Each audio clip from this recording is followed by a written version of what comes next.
Cada latinoamericano vive China de manera distinta y Experiencias de Té Verde y Agave busca compartir y difundir sus historias. Algo formal, intelectual, no Sabor latino, China, reflexiones y experiencias. de mojado en China al ritmo de mariachi. Eso es mexicano. Ya, lo más normal. Mexicanos con particularidades chinas. Cuando llegué aquí yo no sabía decir ni hola. Esencia latina, argentina. La ola. Bienvenidos a De Té Verde y Agave. Para chavos y para no tan chavos.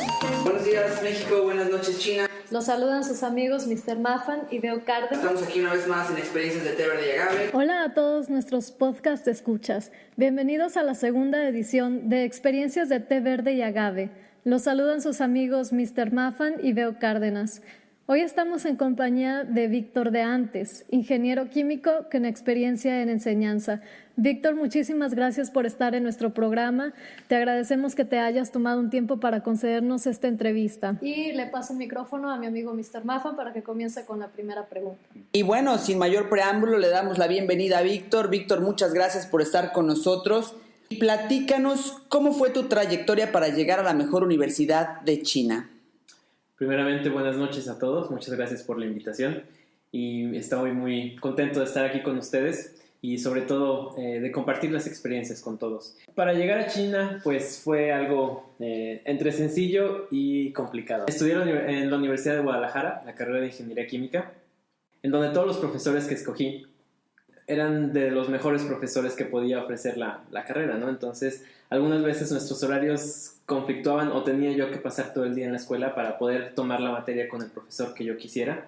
Y eso era la parte complicada de la universidad. Sin embargo, fue una gran experiencia para mí el aprender con tan valiosos profesores en México, aunque nuestro promedio se viera afectado porque al ser materias difíciles, como físico-química o electroquímica, mecánica, etc. Son materias que requieren bastante concentración y mucho estudio de nuestra parte, entonces los exámenes son bastante difíciles y bueno, eso obviamente se veía afectado por nuestro promedio. Sin embargo, creo que aprendimos bastante.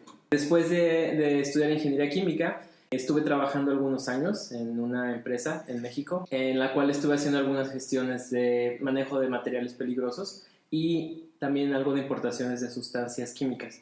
Las traíamos desde Francia para utilizarlas en la industria química en México.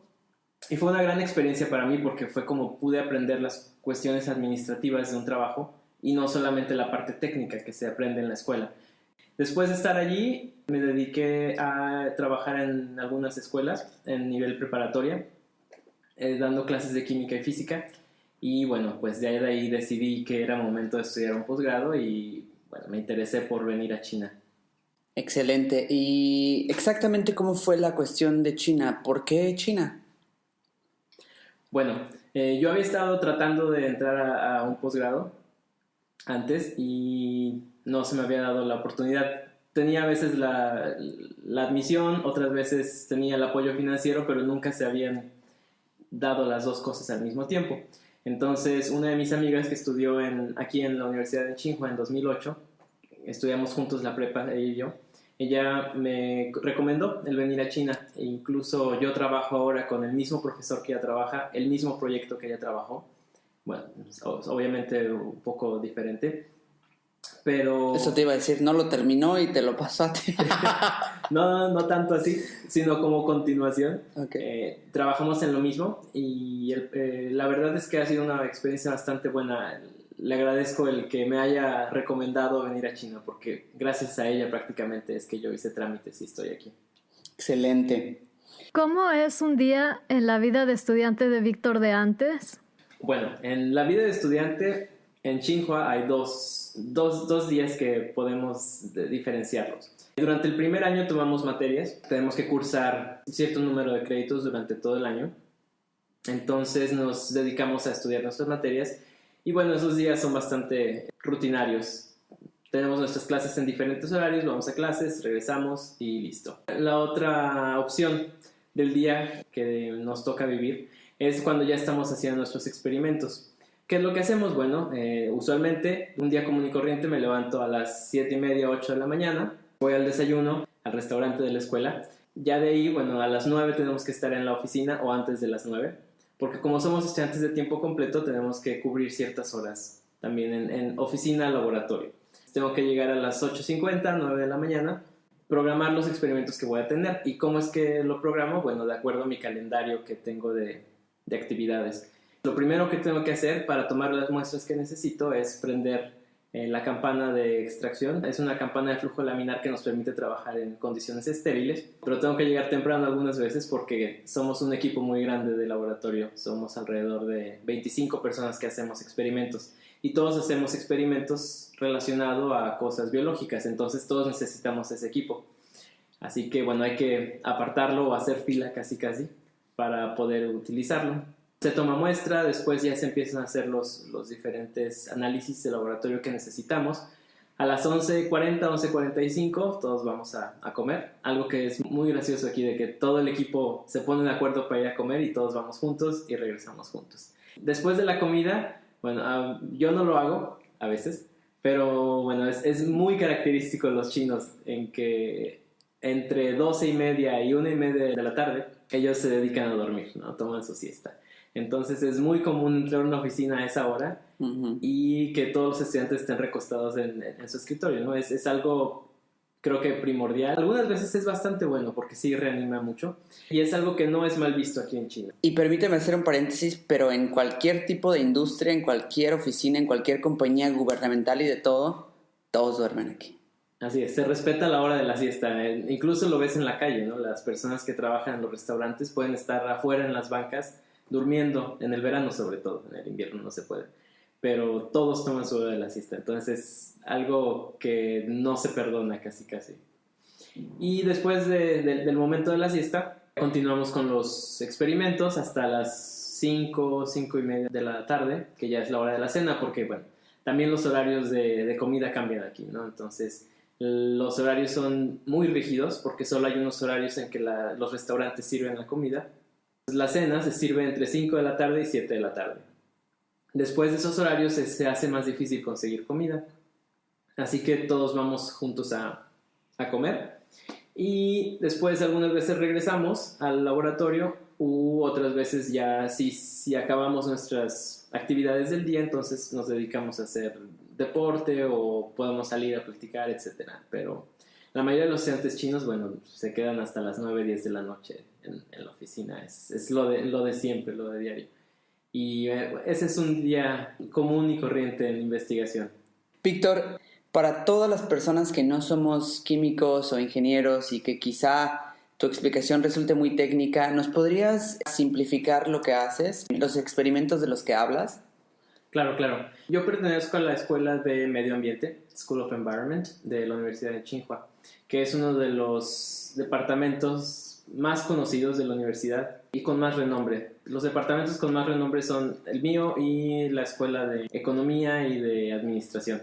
Lo que hacemos se hace investigación de todo tipo en cuanto a medio ambiente. Tenemos el departamento más grande, es el de agua, y dentro de ese departamento de agua pues hay bastantes divisiones, desde agua potable, otros que se dedican al agua residual, otros que se dedican al post-tratamiento del agua, a agua reclamada, creo que se puede traducir, el agua que ya se limpió de la planta de tratamiento, pero en qué se puede utilizar esa agua, porque es agua limpia, pero no cumple con los estándares para consumo humano o para uso humano. Eso es en cuanto a agua. También tenemos la parte de suelo, los que se dedican a el manejo de materiales tanto peligrosos o también residuos sólidos, y también los que hacen investigación sobre los rellenos sanitarios. También hay otra parte que se dedica al aire, que ese, bueno, en Beijing debe de ser, creo que, crucial o es de los más importantes, sin embargo es uno de los más pequeños. Es un departamento bastante pequeño, pero trabaja en muchos proyectos en conjunto con el gobierno, obviamente. Y también tenemos una parte que es de residuos nucleares. Lo que yo hago en particular, nos dedicamos al tratamiento biológico del agua. Lo que utilizamos son unas microalgas para el agua que ya salió de la planta de tratamiento, esta agua aún contiene algunos nutrientes, que son el nitrógeno y fósforo. En combinación, estos dos nutrientes nos permiten que crezcan las algas, las microalgas. Por eso es que en algunos estanques de agua, pueden ver, en el verano sobre todo se vuelven verdes. Esas microalgas bajan los niveles de los contaminantes. Sin embargo, en condiciones cuando no está controlado, esto puede ser peligroso porque mata a la fauna y crea sustancias tóxicas. Pero cuando están bajo situaciones controladas puede ser bastante benéfico para el agua. Entonces eso es lo que hacemos en nuestra investigación. Además de limpiar agua, también estas microalgas lo que hacen es producir lípidos que más tarde se pueden convertir en biodiesel. Entonces es, como se dice vulgarmente, matar dos pájaros de un tiro. Limpiar el agua y también poder crear energéticos para el futuro. Excelente, muy explicativo y más sencillo. ¿En qué crees que difiere la enseñanza china de la de nuestro país? Bueno, esa es una muy buena pregunta. Tú cuando estuviste en la escuela, bueno, te decían que no memorizaras, ¿no? Que tenías que comprender las cosas, que tenías que pensar en el fenómeno que estás describiendo o que te están presentando y en base a eso dar tu respuesta o hacer tu análisis. Aquí es totalmente al revés. Aquí es prácticamente memorizar todo, porque los exámenes incluso es una hoja en blanco donde te ponen algunas oraciones donde tienes que poner la palabra que falta en la definición, ¿no? Entonces hay que aprenderse muchas cosas. Ese es el tipo de enseñanza que se da aquí y se puede ver en los estudiantes chinos porque cuando hablas inglés con ellos tienen sus frases predeterminadas para contestarte, ¿no? Entonces es algo muy técnico. Sus respuestas son como escuchar al libro estarte recitando todos los párrafos que tiene, ¿no? Y es interesante. Sin embargo, bueno, para nosotros es algo complicado porque estamos acostumbrados a otro tipo de acercamiento, entonces sí es algo desafiante. Creo que también otra de las cosas que enfrentamos aquí es el lugar que se le da al profesor. En México obviamente sí hay un respeto hacia el profesor, sin embargo hay más familiaridad con ellos algunas veces, sobre todo cuando estás en la universidad. Algunos profesores jugaban fútbol con nosotros, algunas veces salíamos a comer con los profesores, etc. ¿Un tanto de camaradería, se podría decir? Así es, porque bueno, ya en la universidad pues ya estás un poco más grande, ya entiendes cuáles son las fronteras o las divisiones entre el profesor y el alumno, entonces se puede dar ese acercamiento y creo que pasa en muchas universidades en México, ¿no? Sin embargo, aquí el profesor es la máxima autoridad del aula y algunas veces incluso tienes que privarte de decir algunas cosas dentro del aula para no hacerlo quedar mal al profesor porque él es la máxima autoridad, ¿no? Esto del respeto hacia el profesor es bastante diferente a como se da en México. ¿Quiere decir que ese debate inteligente que existe en las aulas de la Universidad Nacional, del Politécnico o incluso alguna otra universidad privada en México no existe aquí en China? Sí se da. Cuando tú estás en clase y quieres debatir alguna de las ideas con el profesor, sí se puede, dentro de un modo respetuoso y no haciendo quedar mal al profesor, o sea, no estarle debatiendo las cosas demasiado de mala manera, ¿no? O sea, se puede dar el punto de vista, por supuesto. Sin embargo, lo que dice el profesor casi es lo que está bien, ¿no? El acercamiento que hacen algunos es que después de clase ellos en privado es cuando discuten estas ideas y ya es cuando se puede hacer este debate también. Esto es en el salón de clases. Sin embargo, cuando tenemos nuestras juntas de grupo, las juntas de grupo son cada semana tenemos que reunirnos y cada mes cada uno de los alumnos tiene que presentar. Entonces allí es donde se da ese debate con el profesor. Ahí es cuando uno puede estar en acuerdo o en desacuerdo en cuanto a la investigación que se está haciendo, porque ahí es cuando se decide qué camino tomar para la investigación, si seguimos con el ritmo que teníamos o si el profesor decide cambiarlo. Entonces usualmente cuando el profesor decide cambiarlo es cuando entra el debate y bueno, sí se llegan a algunos alumnos a estar debatiendo las ideas porque bueno, nosotros queremos seguir nuestro camino, ¿no? Pero bueno, el profesor es el que nos recomienda otras cosas y tenemos que llegar como a un acuerdo entre los dos. Víctor, si tuvieras que volver a elegir sabiendo lo que sabes hoy sobre China, sobre la universidad, ¿volverías a escoger la Universidad Tsinghua en China? En mi caso yo vine con incertidumbre hacia China, ¿no? No sabía qué esperar. La verdad es que fue una decisión bastante arriesgada de mi parte y rápida, porque fue cuando tuve la carta de aceptación junto con la beca, entonces dije, ok, bueno, voy a China, ¿no? Entonces preparar documentos y todo. No me dio tiempo de nada, ni de prepararme psicológicamente, ni nada, ¿no? Entonces llegué y dije, oh, ok, esto está interesante. Entonces, creo que después de haber vivido aquí ya cerca de 2 años, creo que sí volvería a escoger. Sí volvería a escoger, sin embargo, creo que me informaría un poco más acerca de lo que se puede hacer aquí. Y bueno, ¿por qué lo volvería a escoger? Porque la universidad es bastante buena, hay muy buen nivel, las tecnologías las hay. Incluso el primer año que yo estuve aquí, llegó una chica de Grecia, donde ella tenía que hacer una prueba de HPLC para sus muestras. HPLC es cromatografía líquida de alta presión. Por si tenían duda, nuestros radioescuchas, bueno, aquí está la definición. La definición. Y esta chica vino exclusivamente a China para utilizar la máquina que tenemos aquí, del HPLC. ¿No la tienen en Grecia? En Grecia no la tenían. ¿Qué tal? Entonces ella fue becada por Erasmus para venir a China durante 6 meses, hacer sus pruebas y regresarse a Grecia para terminar su tesis. Entonces la tecnología la hay, y también las oportunidades que hay al ser latinos, al ser mexicanos, hay muy pocos estudiantes, entonces hay muchas más oportunidades de demostrarles de lo que somos capaces, ¿no? Entonces creo que por eso es que decidiría volver a China. Hay, por supuesto, otros países que también tienen la tecnología y todo. Sin embargo, creo que hay saturación de personas en el ámbito. Entonces, ¿por qué no explorar otras partes, ¿no? Entonces, por eso es que yo decidiría volver a venir. Sin duda. Es ese miedo a lo desconocido, pero una vez que logras cruzar esa barrera, te puedes mover libremente. Aprender, gozar. Así Bueno, es. sobre tus experiencias y conocimientos, los que has obtenido aquí en Tsinghua, ¿qué podrías aportarle a México? Claro, bueno, hay muchas cosas que se pueden aportar, sobre todo en los temas que son relacionados al medio ambiente. Creo que todos los países tenemos muchísimos problemas por resolver. Contaminación del aire, la calidad del agua, contaminación del suelo también. En México, ¿qué pasa? También hay muchísimos problemas de agua, tanto de desabasto de agua potable como de tratamiento de aguas.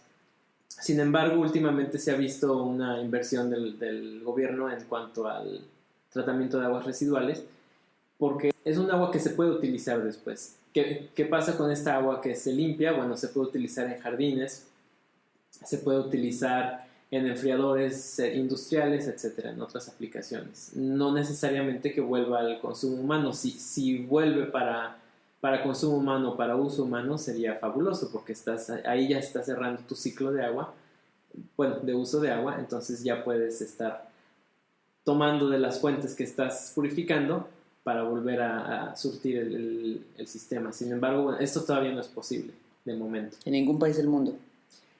En algunos sí, depende de la tecnología. Por ejemplo, si mal no recuerdo, Singapur es un país que utiliza membranas de ultrafiltración y nanofiltración para sus aguas residuales. Entonces, su agua sale con una calidad que se puede tomar. Sin embargo, no lo usan para eso, ¿no? Pero sí vuelven a nutrir el sistema de agua para su reuso.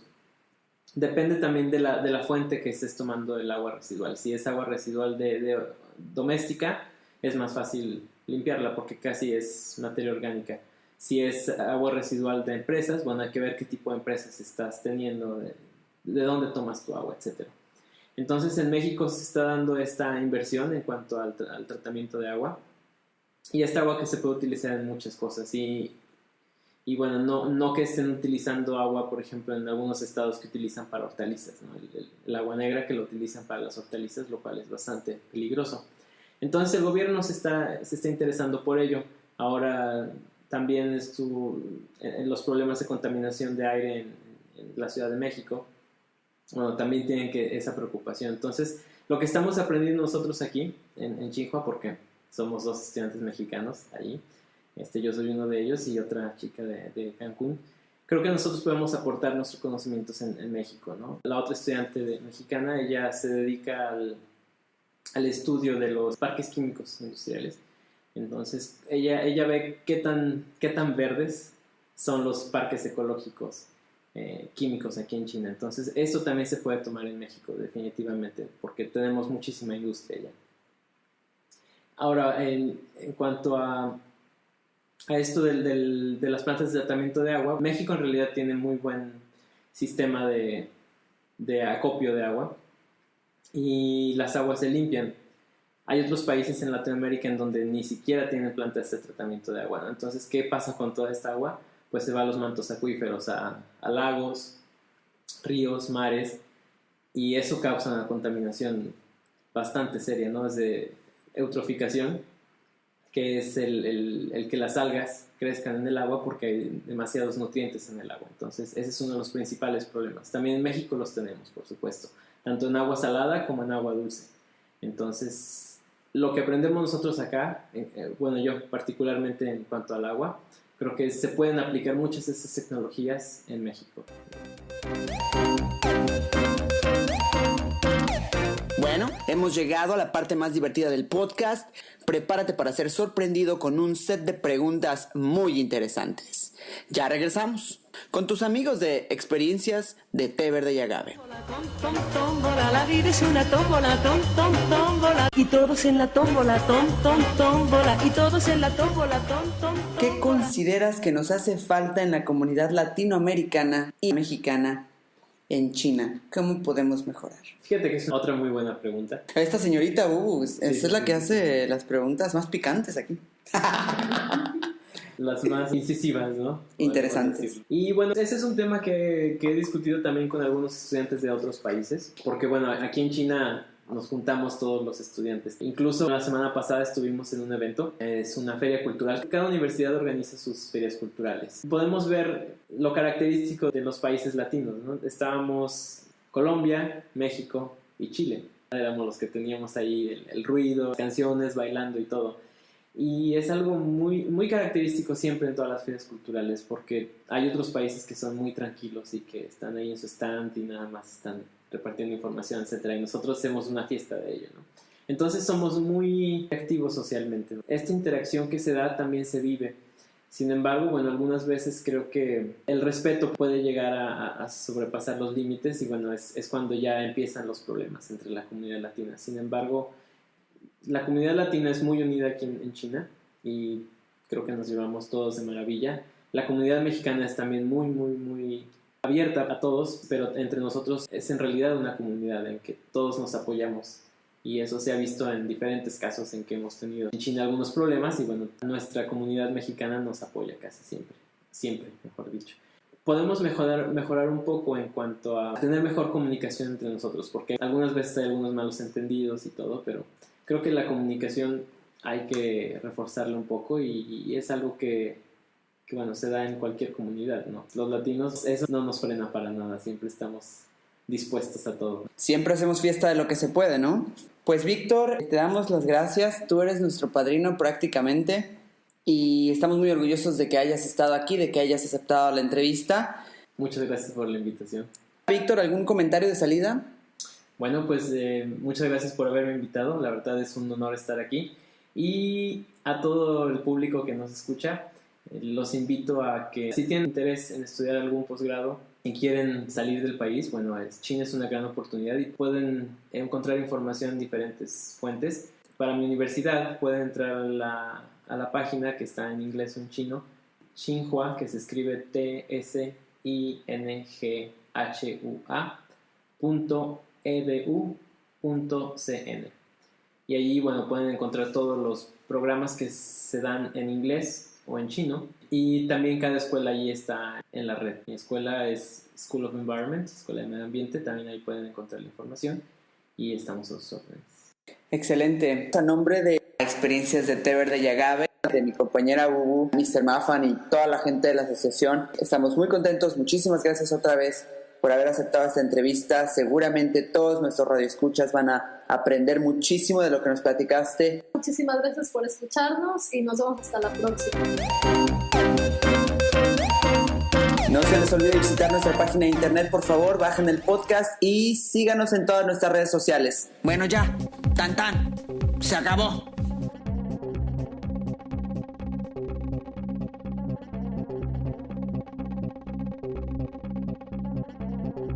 Muchas gracias a todos nuestros patrocinadores.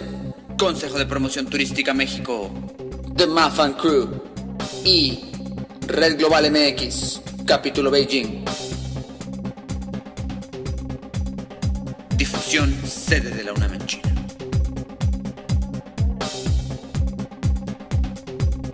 China ya no está en chino. 莫西哥哥。